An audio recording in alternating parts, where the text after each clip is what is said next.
Hey, this is Matt and Chris with the Quantum Leap podcast, and today we have with us not one, but two key creatives involved in the making of today's episode, Secret History. We have Drew Lindo, the writer, and Pamela Romanowsky, the director. Guys, welcome to the show. Thank you for having us. Thanks so much. Thanks for joining us. So we love this episode. We think it's going to be a hit with the fans. Firstly, can I just ask, generally, a question for Drew, generally, where did the idea for the episode come up? So you've interviewed some of the other writers before, so I'm sure they've told you we have sort of a leap board with different ideas that we discuss as a room over the course of making the show that we hope to get to at some point. One of those ideas, from me, certainly was an Indiana Ben kind of episode, because I desperately wanted to see Ben punch a Nazi. But these are things that are just living in the abstract until you have like a real story to attach them to. But also on a historical level, I was really interested in exploring Operation Paperclip at some point on the show, because it's a piece of history that a lot of people, including members of our crew, are not familiar with. People are like, is this real? And it is. So I knew those were two things I wanted to do. And a challenge that I'd gotten from one of our showrunners, Martin Giro, was how do we do that on a television budget and production schedule? Like, you can't just build giant caves and have rolling balls trying to crush Raymond Lee. So that was a little bit off the table until I started researching Princeton in the 1950s and realized that it was basically the most exciting place in America and even in the world in terms of scientific breakthroughs with fusion, research, Einstein. So it suddenly became a great way to sort of take the energy and the feeling of, pulpy indie sort of adventure, a little bit of Oppenheimer as well, but put it through more of a Da Vinci Code lens of like, what if it's in academia? What's in libraries? What if we take it through that place and kiss with the history of the actual luminaries of science who were working at that time? So it just was a way to sort of get to those ideas, and it felt like a rich period in time to explore through the lens of our show, which is something we can do very well. So that's sort of the genesis of it. That's really interesting. I was wondering about the level of research that you had to do, that both of you would have had to do for this episode. It sounds like you already had some of this in your head anyway. So I'll ask both of you, but starting with Drew, how much additional research did you have to do to bring this to the screen? I did a lot on two fronts. One was just really diving into Princeton at the time and Einstein and how they were actually, Einstein didn't actually work for Project Matterhorn, which is also real, which is also going on at Princeton, but they were on the same campus, and like the actual director, who's not in the show, but the actual director of Matterhorn would go and see him speak. So like reading all about the people and what they were going through. And also there's a lot of history that did not make it into the show that was fascinating to me. Like Einstein did get involved with a female Russian spy named Margarita. Like there's a lot more. You could do a whole movie about what I was researching, but also, because I had known nothing about how to dramatize physics on screen, I reached out to an amazing resource we have out here called the Science and Entertainment Exchange, which pairs scientists in different fields with writers for TV and film to help them have more accurate information. So I found this amazing woman named Dr. Stephanie Diem, who is, she teaches physics and she works on actual fusion research, a different kind than what we show in our show. Different construction, but she actually got her PhD at Princeton. So she became like the perfect, reference point for, researcher and consultant for like, how do we accomplish this and this? Like we had placeholders in the story that would need, we're definitely gonna need some equations. We're definitely gonna need something here in this clock beat, for example. And so talking to someone who really knew the physics and helped me build a fake, doomsday formula was pretty integral to pulling the episode off. And Pamela, for you, stepping into an ongoing TV series, I'm sure most TV shows you could step into would be modern day, some sense of reality around it. What did you have to do to prepare for stepping into the 1950s and the world of Quantum Leap? And I'm very conscious this is not your first rodeo with Quantum Leap, and I'm itching to talk about Leap Die Repeat as well, but maybe later. Oh, amazing. Yeah, I'd love to. So, that's a huge part of the fun of this show, is that every episode is the opportunity to dive into a new world. I love world building. I love to approach the visual style and the look and feel of the episode from character psychology. So for me, that always leads had an invaluable resource in Drew, who told me all kinds of wonderful stories about this time and, how he developed the script. But the first time we met up, we just had coffee, before the shoot started. And he told me, I want this to be like Indiana Jones, but starring a Hitchcock blonde. And I was like, done. Two favorite things. Here we go. So that was kind of our touchstone for how this episode should look and feel. It's a little bit different from other episodes in it just has this like wonderful Spielbergy adventure romance tone to it. So that was really fun to explore. On the hard physics side, in a previous life, I would have been a scientist. I was actually pre-med in college and took all kinds of physics and chemistry. My undergrad degrees are psychology, biology, chemistry, and my older brother is a physicist. So small shout out to him. There's we were picking the little end caps in the physics library. I was like, hey, Mark, what should these say? What are different disciplines of physics? And there's one that says microfluidics, which was his original discipline. So it was actually fun to just ask him questions about this time and get kind of nerdy on the physics part of it. But yeah, it was so much fun to research. I mean, I love prep. I love pulling together imagery. I use Shot Deck a lot. The DP Anna is also amazing. And, not all of the references are direct. Sometimes it's in the moment, like, the opening with that sort of shadowy gate that's from The Exorcist. But in terms of tone and visual style, it was really like that shot from Indiana Jones that's like amber light pouring through the stained glass in the library. So that kind of determined like, what is the feeling? What is this romantic adventure going to be like? And what should the whole episode look like? I was very lucky, by the way, to get Pamela as my director because she absolutely understood just the tone and the emotional feeling that the episode needed to bring, and she brought that from herself as a creative. She brought that to the piece, as did Anna, our amazing DP. And so it really everybody was chasing a feeling, but through this visual art form that directors and directors of photography can actually shepherd and organize. And she did such an amazing job. But it was just incredible to have somebody there, especially heading into a writer's strike where we couldn't even touch episodes in post. This is one of the rare times where I was like, I really trust this director because I've seen her eye and I've seen the way she works on this project, and she totally sees the best possible version of it, and she executed it beautifully. Drew, we had a great time. Drew is best time. Just my favorite. Well, it's funny you mentioned Indiana Jones and that amber light, because so much of this reminded me of that scene when he's in the library with the X marks the spot and he breaks the marble floor. Yeah. So if that's what you were going for, you got it. You nailed it. One of the main things that I noticed with this episode, though, it's kind of a departure from the episode so far this season, because not only do we get a healthy dose of Hannah again, but we also bring Tom into the story in a really big way. So for Drew, I guess, was there a challenge in writing those two characters at not the expense, but more of a showcase for them as opposed to our regular Quantum Leap family back at HQ? And Pamela, I mean, the nuances between Ben and Hannah, between Ben and Tom, I'd like you to talk about how you approach directing those scenes to establish those characters more for the viewers. I loved both of those storylines. I think, Ben and Hannah, I'm trying to talk about it with no spoilers. Such a beautiful and important storyline. And I think that it's a really important reveal of a side of Ben that we haven't gotten to see before. I will say when we shot the last scene, we shot that, I believe, day 2. And there's one specific shot that I was really looking forward to, and Drew and I both looked at each other at the monitor and I cried while we were shooting it. It's just beautiful. I love their story.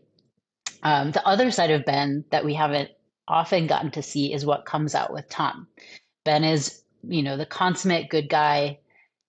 There's not a lot of room for him to have flaws, to have feelings, to have he faces every challenge with grace and integrity, and he does that, but it's really nice to see him struggle with that. So in his scenes with Tom, I think, director catnip is friction in a scene. So having this friction between them to play with, like, how is each trying to maintain the power? How is each trying to suss the other out? How is Tom trying to diffuse Ben? How is Ben trying to establish dominance and power here, but also realizing Tom actually does have something that he needs? And then also just deciding how much of yourself to reveal in those moments. It's all in subtext. It's all in what they don't say. It's in body language. It's in eye contact. It's when, all of these mini challenges are so interesting to work with. And of course, Ray's an absolute dream, and I love working with him. And it was fun to see Peter, like try to get under his skin a little bit and see how Ray reacted to that. There were little scenes where, we just shoot kind of improv reactions to things and just kind of let that side of Ben come out. Like he's got some claws. Yeah. Now, if I can remind you before you go, Pamela, we have seen the episode. This will air after the episode, so perfect. You can feel free about saying which scene made you cry. Oh, because okay. I think we'd really like to know. Yes. So the final scene where they're walking through the campus, and she says, "Can I ask you one question about the future?" He says, "Yes," and she says, "What is your name?" It just gets me that the most important thing to her, not nuclear science, not world wars, not changing the outcome for herself or someone else, is to know this person. I think that's so beautiful. That's love. Yeah, we that moment was very, very special because also the way we had scheduled that day, you usually don't want to put your most important scene at the end of the day because you don't know how much time you'll have left when you finally get there based on how a day can go on the schedule. So, but our DP had said, listen, the lighting will be perfect for that moment if we wait till the end of the day. And I was over here just biting my nails, but it was a really powerful moment. And the lighting, everything just landed just perfectly. It was like we talked about it as our before sunrise moment at the end of the episode. But on the character level of talking, taking through these two new points of view for the show, as a room, we know we've talked about a season and we know there are certain moments we need to hit throughout the season. So we knew this was going to be the episode that would reintroduce Hannah. And the construction of 203, Closure Encounters, was that she's just sort of in the periphery of the story. She's not the main person of the week that Ben needs to help, but she makes a distinct impression. This episode, I knew from the beginning, was going to be Hannah's step into the limelight as this really key player in Ben's story. So a big part of the design of the story is how do we bring her in a way that makes an audience and makes Ben really become quite taken with who she is as a person and her spirit. And a lot of times characters in the show are people who are struggling, who are they've got a dream, they've got a want, they've got a bad future ahead of them, and Ben's trying to help them avoid it. And what's been great about the Hannah story was that, well, first of all, I had an enormous amount of help in terms of figuring out who she was from Dean Georgeris, our co-showrunner, who had written audition sides for the character at the beginning of the season, and had also written other materials, letters from her point of view and things like that really just created a very sharp, clear picture of who this person was. But also that we were not going to make her a traditional, I don't even want to say damsel in distress, but she doesn't know that her future is not looking bright. And that created something new for the show too, which is someone who thinks their whole future's ahead of him. And Ben knows better. We know better. And that created, an emotional attachment to somebody without sacrificing their light and their energy. So it was a joy to write this moment, not just for her character, but also for Ben's, who's really in the first half of the season going through this really heartbreaking loss. And so the whole design of this episode is, how do we create this journey back into the light for Ben of just rocketing back up into that place that we know and love him to be. So that was all very exciting and very fun. Tom, on the other hand, was a thing where Tom is a foil to what Ben wants, right? Ben wants to be back with the love of his life and can't be because she's with someone she can actually have a life with. So I believe it was Martin Guerrero who was our co-showrunner, who said, can Tom get in the chamber? And my first instinct, almost as a protective fan of Ben Addison, is what? It's too soon. And then I realized, we're kind of halfway through the season. It's probably not too soon. So then even if you're you might be rooting for Ben and Addison, but as a writer, you need to fight for each character you're writing. So then it became, well, how do I give Tom the most emotional, revealing story? Because he's so capable and so unflappable all season. He's totally fine. He's totally fine with this whole completely messed up situation that none of us would be fine with, but he's totally fine. So for me, my challenge is like, well, how do we use the fact that he's a foil in the story, which again, as Pamela pointed out, it's great to see Ben not like somebody because that happens so rarely. But then also, how do we make this episode special for him? And the idea that like this is the place where he fell in love with his wife, who is no longer here, it just added another layer to the story of like, this is for me, thinking back, college, for me, it was film school, very romantic time, very exciting time, discussing ideas, collaborating, meeting people like you.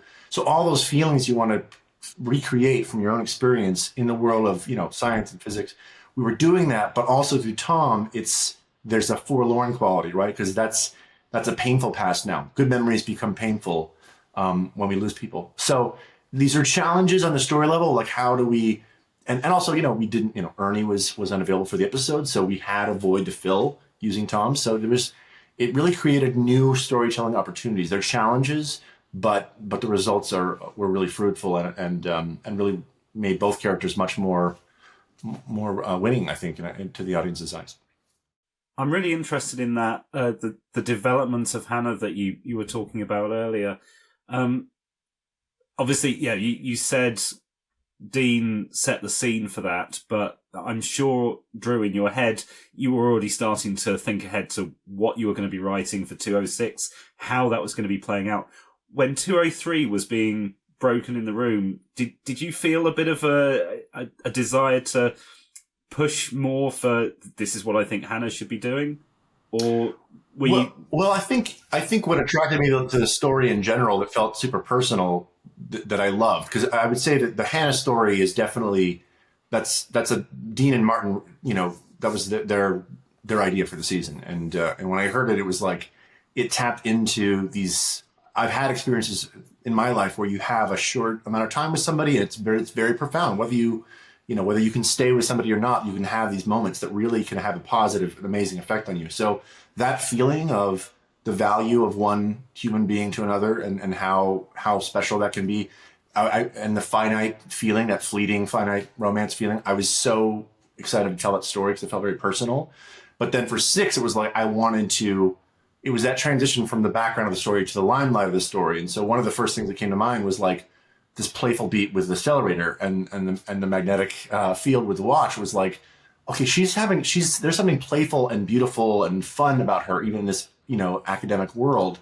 And so the more I lean into that, and that she has this spark that is really vital to Ben right now in his story, the sadder it is the idea that it could be extinguished, or she could be held back, or be killed, because this is a person who deserves to have a great future. So, it was just I love telling genre sci-fi stories, and I love telling love stories. So this was just my dream episode in a lot of ways, because I got to do both. And it's a story we wouldn't have been able to tell in season 1 because of where Ben and Addison were. So this already gives us really fresh ground for our iteration of the show. I was just going to say, Drew, I think one of your best scenes in this, and certainly one of my favorite to direct, is Ben and Hannah in Lawrence's apartment, finding the clues, finding the journal, and just watching the way that they fall in love by sharing ideas. You're talking about the romance of academia, of film school for us. There's something so beautiful about that kind of love story. They're such peers. It's like a specific kind of soulmate. It's a specific facet of love. And it's just so wonderfully done. We had a great time shooting that scene. And, we've seen Ben in love, of course. I stan Addison, but getting the opportunity to see him fall in love, or begin a crush, we'll say, and seeing him become, his heart open to a new person. I think that's just the most fascinating kind of scene to direct. You're seeing someone make this major realization in real time.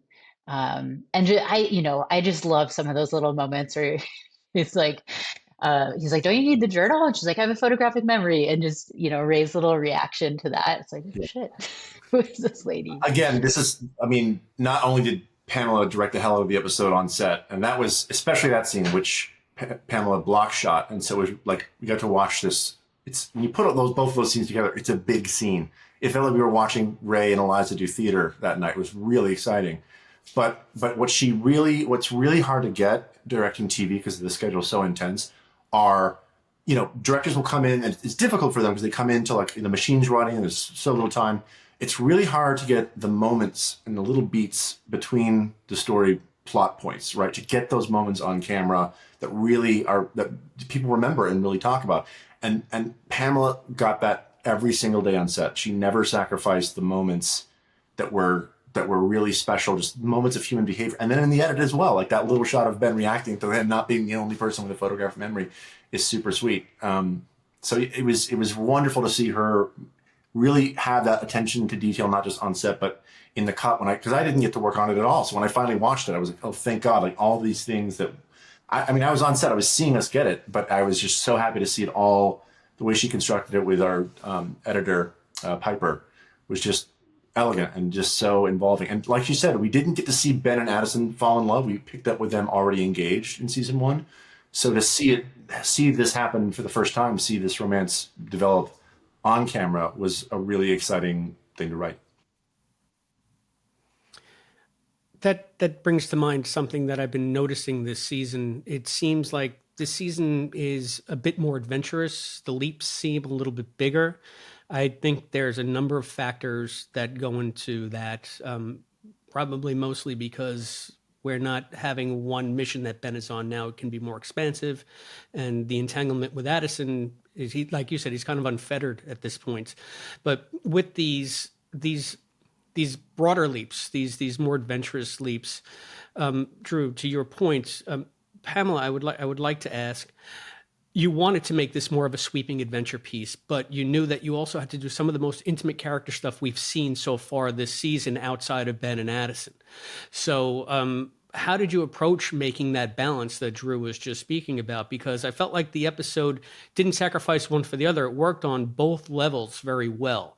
And that had to be how much planning did you have to put into that? And what kind of thought process did you need for that? I'm a pretty obsessive planner when I'm in prep. And so I do like a psychotically detailed daily plan and shot lists. And then, of course, you throw anything away that doesn't feel right in the moment. But for me, there's, the shot list is really important, how we're constructing the shots so that we can be extremely efficient and get the scale that we need on the timeline that we have. But in the moment, to me, the show ultimately is about the humanity, the behavior, these moments, these exchanges, words like realization, that's what I'm looking for in every scene. So more important than my shot list every day is, what is the meat of the scene? What are these moments? What is someone realizing or deciding? And you need to see that decision being made. You need to see the pros and cons being weighed, and you need to see the decision being executed. To me, that's acting, seeing, the decision committed to.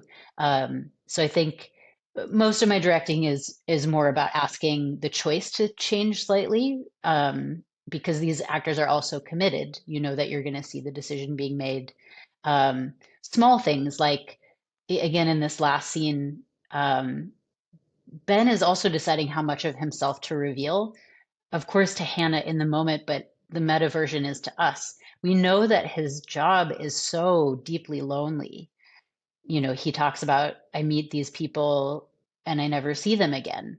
And I guess we know that in theory, but Ben deciding to reveal that side of himself is a big decision, and it carries weight. And so to me, that was one of the more important moments of the script. Obviously, it's so much fun to burn Einstein's office down, and there's a technical side of directing that I absolutely love. I'm such a nerd. I love planning those things. I love stunt days. But I do think the heart is in these moments where you get to see a character reveal something to the audience via another character that you didn't previously know. And I think until we were watching that scene and saw Ray performing it, it hit me on such a deep level what his deep loneliness and what it is that Ben is facing. If I can speak to that for 1 second, part of what Pamela was talking about was I was sort of channeling what it's like to work on Quantum Leap, because for us and for Ray, like we do get these amazing people, like John Chafin, who is in Somebody Up There Likes Ben, our boxing episode. I absolutely, John and I really hit it off, but I was just so moved by what he brought to that part, and I put a lot of heart into the story. But you get these people who are just so fantastic, really care about the craft, really elevate the episode, and then they're gone, and I don't get to work with John Chafin again, and it's a bummer. And so for me, it was like channeling that reality into the actual reality that Ben has. And I think when we do reach for those emotional bits of reality and just sprinkle them into a fun and transporting escapist bit of, sci-fi, adventure stuff, it just makes it all feel richer. And so I find it very bittersweet. The job of a leaper is a bittersweet thing, which is like, you can have these, it's probably a lot like being an actor. You can have these really intense, intimate relationships for a short time, and then it's over and it's gone and you never go back. And so finally having this orbit that's happening with somebody that Ben can see again, it's really special. So I was, again, an honor to write, but also to get into Ben's heart and Ben's head. And I thought Raymond was absolutely he's so great to see. He's always been great, but I feel like he and Caitlin both have been so terrific this season with the material they've been given. But I felt like this was a chance to show the yearning. Like, one of my favorite scenes in the episode, which was originally broken up into multiple scenes, we had to condense it into one for production, is the scene in the hallway where he accidentally says her name. And she's like, have we met before? And you just see this moment on Ray's face where he desperately would love to tell somebody, I know you, you know me, but he can't. And it's so heartrending to see that moment of temptation and see it go. And so by the time we get to that moment in the big scene at Lawrence's apartment, it's just, we're so primed for Ben to have something that he wants. And it's always, what do I want that I cannot have? And this is the episode where he gets it, just a little taste. I'd like to go back to something Pamela mentioned earlier. You described yourself as, or your work as psychotically detailed. I think Chris Grismer described you as meticulous. Oh, nice. I'll take it. Going into this episode, did you know that the writer's strike was coming up and you were likely to be working without Drew in the edits? And how differently did you prepare for that? How did that feel, that experience, as opposed to something like Leap Die Repeat, where I guess you were working with the writer right the way through end to end? Yes, like we all knew the writer's strike was impending. And sometimes writers are involved in the edit, sometimes not. I always would like for them to be and make sure that they're invited to be. Doing this without Drew was sad. Drew and I really had a special bond. And so even more than having the writer of this episode, it's like, this is the person whose imagination this came from, who I trust and respect so much, and has become a close friend. So it was a bummer to not be able to edit with him. However, I come from a conservatory background. I did my MFA at NYU, did the Sundance Labs. I am, I'm a filmmaker in a sort of a holistic sense, as that was my training. So editing for me is very much part of directing. I've never missed an edit day in my life. Like, I'll be on a different show editing at night. Do not miss editing. It's such an important part of the job. That said, I always come in with a plan for the edit, and I've always been pretty clear, with the script supervisor and in my own notes, which takes I think I'm going to use, what the transitions are. So from the first reading of the script, I just enjoy it. The second reading of the script, I go through the margin and I just write when I'm playing the movie in my imagination, what shots do I want to see when. The final cut's usually my cut is usually pretty similar to that. And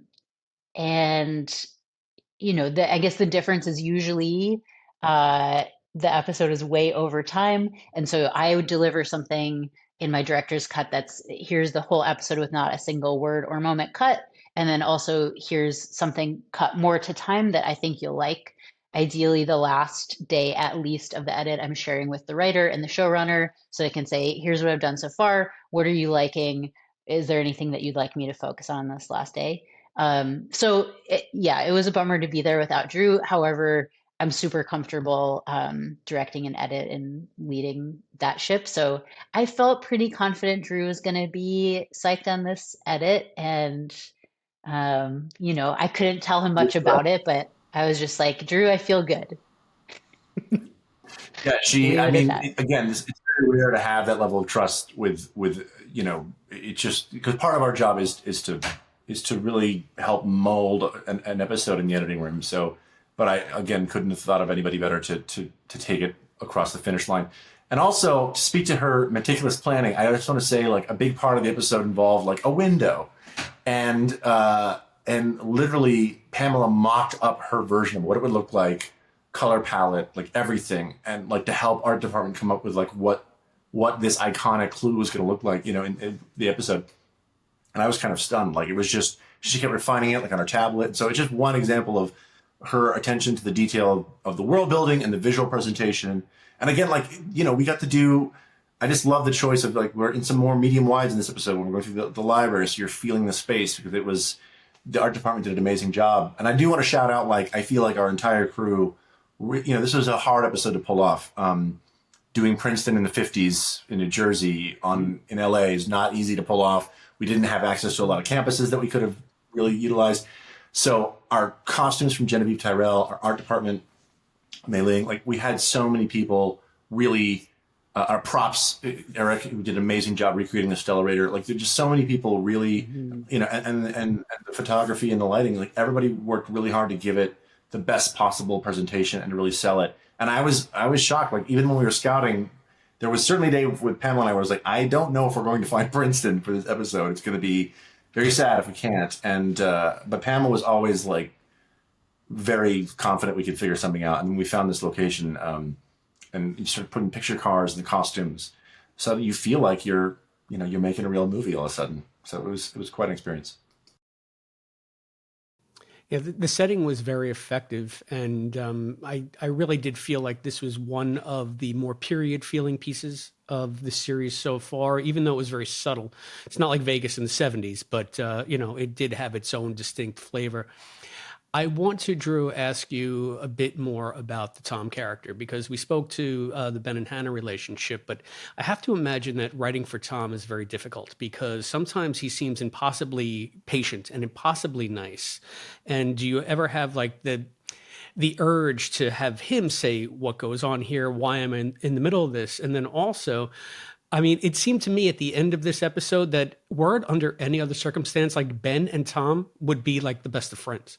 So what were you trying to balance there? Like, what kind of considerations did you have to make in writing that character and threading that needle? That's a great question. I definitely felt like, there was sort of, there was a strong idea of who Tom was, and that he would not be somebody that he was a person of integrity and kind of patience and almost a philosophical outlook on all this. I thought like that moment in 204 when he's talking about the cost, what if sacrifice is integral to what Quantum Leap is. So that's all great. But for me as a human being, it's like, but what is underneath all that? Like the people who are the most zen have the most going on under the surface. So I was very interested to explore not just what makes him tick, but what is actually what those vulnerabilities are that are not being shown so far, because he's in a position of leadership and he's in this relationship with Addison where they've both gone through mutual loss before meeting one another. And she's going through a very tumultuous situation. So he has to be the mountain to the weather in that dynamic and with the team. So for me, it was like, well, how do we get underneath that without it being like, we're not going to see Tom like break down and have, a meltdown, but like what could chip away at that exterior? And so getting into the history of him and his wife, but also using Ben's point of view for the audience to humanize him was just such a really fun challenge, because like if your team, Ben and Addison, you do not like this guy, like how dare he come in and support her after 3 years of grief, how dare he make her happy? So there was something so great about using Ben's own frustration and dislike of Tom to slowly earn his respect for the audience as well, right? Which is that this person, we all, there's a fun mini theme in the episode of like asking for help is actually a good thing. Relying on other people is a good thing. Ian is relying on Rachel in a way that they've not before, and it really helps in a big way. And same with Ben is asking for Hannah's help in a way that his host probably did not in 1955. So the fact that like the person you like the least in this world is actually helping you save the day and do something important was a great way to to get at some of that buddy comedy kind of slight chemistry, but also for Addison, who has been comforted so much, for her to show him comfort was a really interesting dimension to play. And I thought Caitlin did all those scenes so beautifully, and so like she's just so centered and just listening and being so responsive in the moment to a person who is telling us everything's okay. And you don't always have to pretend that when it's not the case. So they're just ways to humanize the character that feel real to me and were a joy to watch. I also think, Drew, to your credit, you used the physicality of being a hologram to such great effect. Because in this episode, Tom is going to get humbled. And you're right. He's a guy who does not do vulnerability, but he also is not bad at things ever. This is a guy whose MO is I'm capable. That's his leadership style. That's where his confidence comes from. So seeing him be a beginner at something, God, that's humbling. He every time the handshake, his hand goes through the book. Like he's not crushing it, and it'd be hard not to feel for that guy. And then of course you add, the emotional context of where he is and what it means to him and all these memories that are sort of invading the present all the time. Like he's on his back foot through the whole episode, and that's a guy who's not used to that. Which makes us kind of start to care about him too, right? That he's not so perfect. Also, it's fun too that he's coming from more of a military background, where he would think the person who's reporting to him can do these things that Ben is not trained to do. So again, all these little ways of getting at like who Tom actually is, and it not being the perfect marriage in this situation, but they find their way. Ben learns to listen over the course of the episode to Tom, and Tom learns to open up. I think that was really evident at the end of the episode, because going in, we didn't know much about Tom, and I was on team. I don't mind Tom, but I don't really know him. I think this is the first time I've ever really actually kind of warmed to the character. So if that was your goal, mission accomplished, at least for this viewer. Thank you. That's great. Thank you. Drew, you had alluded to the scenes with Ian and Jen and Rachel. And this, if we have another lingering back at the project storyline this season, so far it's that quantum chip. So I'm wondering how much of that is decided beforehand, and then you have to work it into a certain episode, like we have to hit this post, say, in 206. And how does that affect your approach to the writing? This is a question that we also asked Ben and Derek for their episode. I know that when you're in the room, you have the leap board, but you probably also have how the season is going to be broken down and where you need to be by each episode, depending on how many you have. So is that stuff that is put upon you as a writer? Like, okay, I want to tell this adventure leap about Ben and the Da Vinci Code, Indiana Jones feel in the 50s, but at the same time, we have to advance some of the main plot details in the present, or I guess now they're in the future. How do you strike that balance? Well, part of it's less being sort of foisted on you and more sort of like you're imagining yourself as the viewer of the show that you're making. So, if we last heard about this in 4 and now it's 6 and we don't, go back to the story, it's going to feel like, I don't know, what story is this and what does it matter if we don't continue telling it? So there's that aspect. And then also it became a really great way to sort of upset the leap itself. I think it's okay for me to say this, but there were points where Ian was going to be the hologram at first, and they were going to get pulled out for different reasons, and then for scheduling reasons, it became Jen as the hologram instead of Ian. So that all changed, but the story was always something where like a problem outside in Quantum Leap HQ was going to upset the leap and force us into a situation where Tom would have to step in, because there's no, Addison's off the books, Magic's away, and Ian and Jen were going to run into this problem. So it started out as like, well, we have to continue the story. Then it actually really fed the episode, right? Because you're in first time in a situation where Addison's holding a handling, it doesn't know who to give it to because we are so understaffed at that moment. So it really helped generate story, and beyond where the ship story is going, which I can't really get into, it just became a really great way to advance Ian and Rachel's relationship, right? Because this is a recurring problem. I'm not sure how much Pamela wants to talk about Ian and Rachel scenes, but because she's directed more than one, but that has been a refrain in their dynamic. And so to see, and it parallels the leap, right? With the technology falling into the wrong hands being the major threat of the leap itself. We're seeing it play out. It's the same problem decades and decades later, right? That people will always try to control something that is of great value, great power. So it became a great character story for Ian, but it's also part of something larger that I probably can't tell you anything about. I was going to say, and I was waiting to see if Drew was going to say anything about it, but just to shout out Drew and Martin and Dean, but especially Drew, there's a pretty major revision that had to happen at the last minute, as all things do in TV. And so watching them figure out gracefully how to, like the script has been so dialed in, everything speaks to the theme. Every scene has 6 different things going on. There's friction, there's tension. The wants and the obstacles are so clear. And then it's like, boom, schedule curveball. Jen's going. And it was really cool to see them work under that intense pressure. It was also in this moment where the writer's strike was looming, and part of the language was like, hey, it's really important that writers be on set. The writing continues to happen during production, which is 100% true. And it was just cool to see such a vivid example of that happening, and to see why it is that writers need to be on set, because writing also happens during the production. Truly, we were getting ready to shoot rock, paper, scissors, and Ian was supposed to win. And then it was like, actually, Jen is going to win today. So it completely changed.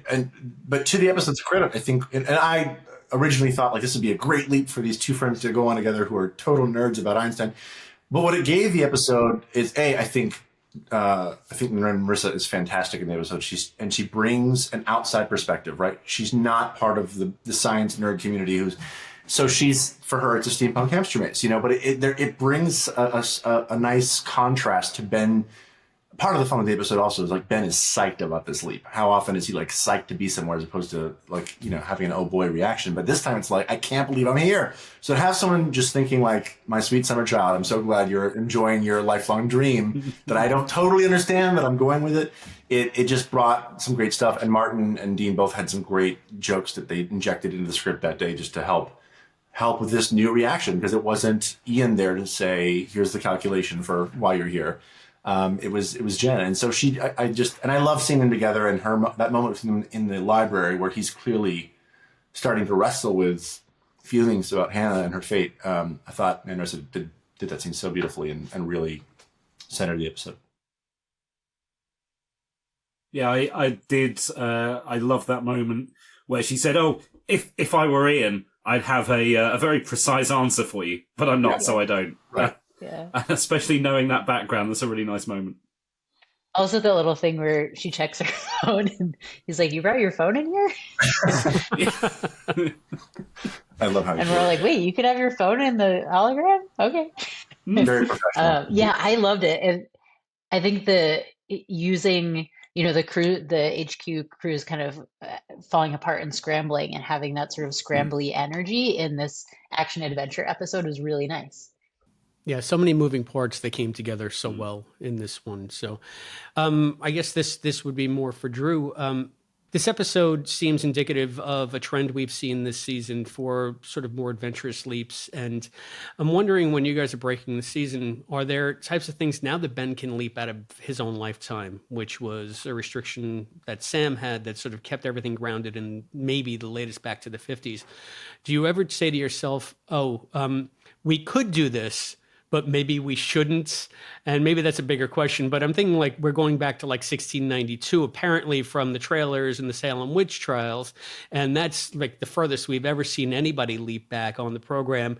Do we ever say dinosaurs? No. Dinosaurs? No, forget dinosaurs. Or, Dinosaurs, shocker, not the most producible thing on a television budget. But no, I think it's twofold. One is, at the end of the day, we have two really, really smart, really talented showrunners who know whether a leap feels right for the show or not. So if we're pitching dinosaurs, they're going to tell us if that's a good idea or a terrible one. Secondly, I think it's just a matter of like, what can we really pull off, and what can we produce that can feel really satisfying and that you can feel immersed in, as opposed to like this. I don't buy that they're in the Roman Empire or whatever that is. Like it depends on what we can achieve with our resources and with our teams and with what we have at our disposal.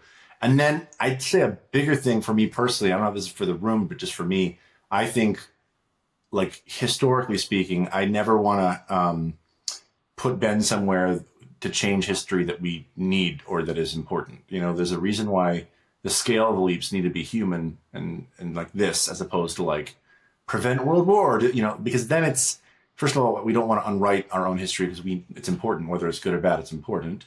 And so, but we can tackle microcosms of these things. And so, like, was Paperclip involved with Project Matterhorn? No, but they were super involved in NASA, and we're not going to undo like the foundation of NASA, but we can give our viewers a little bit of a peek behind the historical curtain and still give them a sense of justice and happiness at the end of the story. So I think it's really about picking moments in time that feel like they're close to what we want to explore.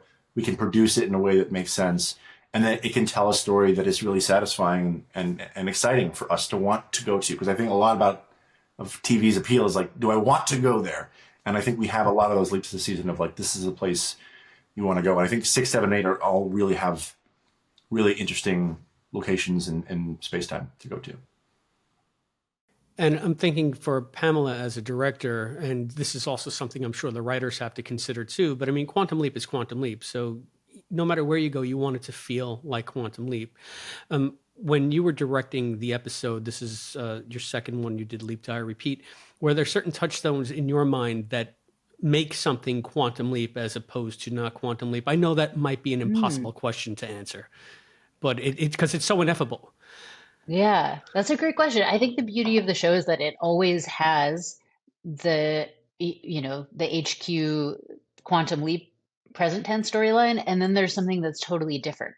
So yes, you need that touchstone. The HQ I mean, there's always like, what angles haven't we seen, and is there a more interesting way to shoot this? But you sort of absorb as a director the DNA of the show, and so you make sure you're within the visual style, the tone, that it feels familiar, because that is sort of the solid ground from which we can adventure onto the other things. I think a way in which the show is unique and really fun for a director is that you have whatever the leap is, and there's a little bit of freedom to what is that going to look and feel like. So for this, this one was particularly fun because it was such a different tone and visual style than previous leaps have been. But I think that contrast is important. In the previous episode, well, it's always just a little bit different. It's like, is there going to be friction or contrast between, HQ and the leap in the visual style? Is one going to feel more frenetic? Is one going to be handheld? Like, where is the crisis happening? For this one, I felt like the two styles were meant to be tonally similar and intertwined. And it's just the color palette, the visual style that's quite different between Present and Leap. Oh, there's one thing I'd like to just add to this, which is that, I did work with Eliza Taylor for 3 seasons on The 100. And I have to say a huge testament to her performance in this episode is she played a really kind of iconic character on that show called Clark, aka One Hit, the Commander of Death. And I was so proud of the transformation she made into the role of Hannah for this series, because they are night and day different characters. And I just thought she embodied our best possible version of Hannah for the season. She did an amazing job. She really did. Matt and I have already gone on at length about how much we loved her performance in the main show. So we have two big fans of what Eliza's bringing to the role of Hannah. And also, Absolutely. It's nice to see Peter be able to really embody Tom in a much more substantive way in this episode. So yeah, kudos on both of those actors. We can't wait to be able to speak to them. Maybe we'll save them for the end of the season so that we can actually, talk to them about the season as a whole, and they won't have to hedge anything. But you guys have been so generous with your time and so substantive in your answers. I know we've covered a lot. Are there any aspects of Secret History that we haven't covered that you guys want to discuss, that you just want to touch upon? I'll say my favorite shot in the episode is the entry into Einstein's library. We had so much fun designing that space and that moment to feel maximum Indiana Jones adventure. And I thought that was, well, the crew on Quantum Leap is literally the nicest I've worked with, and I've only worked with nice crews. So superlatives all around. And watching people excel in this way on such a tight timeline with few resources and just at that speed, saying, okay, I'd like to do this shot where they're going to step from this beautiful set into this sort of like magical moment that feels, like Indiana Jones, almost Harry Potter-esque, into this like incredible, like wondrous secret space that should feel like fill you with awe.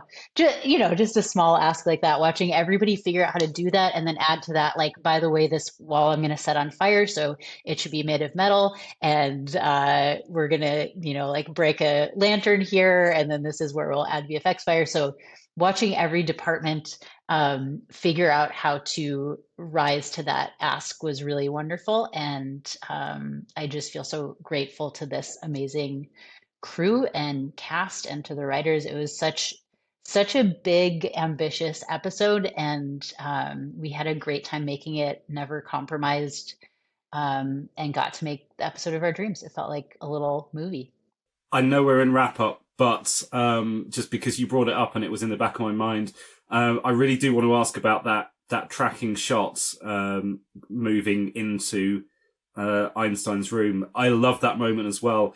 Oh, was that two different sets that were joined in post-production? No, because the feel of the sets looked so different. I thought that's got to be a tracking shot that's been cut as it passes through the wall, but that was totally just practical. Yeah, I listed that shot really early, and so all of the set plans, included that moment. So it was built with a piece that would, that we could remove for that shot. And it was, building a set is for specific shot list is a dream. Highly recommend it. Yeah, I mean, that's the value of prep, right? If the director knows what they want, the art department can help build around that. And so that shot was on Pamela's mind. I feel like very early on we talked about it. Just to second everything she just said, the experience we had making it, is that feeling we had is what you, I think, get when you watch the episode. There's just a lot of joy and love and passion and really hard work went into it, because we all really cared, but also it's one of the best experiences I've had writing and producing an episode of TV in my whole career. It just, what we were able, because a lot of TV is compromised because of just the way that things fall apart. You lose actors, you lose this, so to have someone like Pamela at my side who was like, we're going to make it great. Don't worry. I'm not worried. We're going to pull this off. And to see everybody rally to that challenge was really exciting, really invigorating. It was great to drive to work every day listening to John Williams and feeling like we're going to try to pull this off. and we did. And I'm really proud of the episode, because we did deliver on the spectacle and the look. And it's just a beautiful looking episode, but we didn't lose those moments. And it really touches me every time I watch the episode. I'm very moved by the ending. So I'm just so glad I got to work with Pamela and everybody else in this, because it takes a village, and I had the best possible village to make it. I think that's a wonderful place for us to leave off. Drew, Pamela, thank you very much for joining us today on the Quantum Leap podcast. My pleasure. Thank you so much for having us.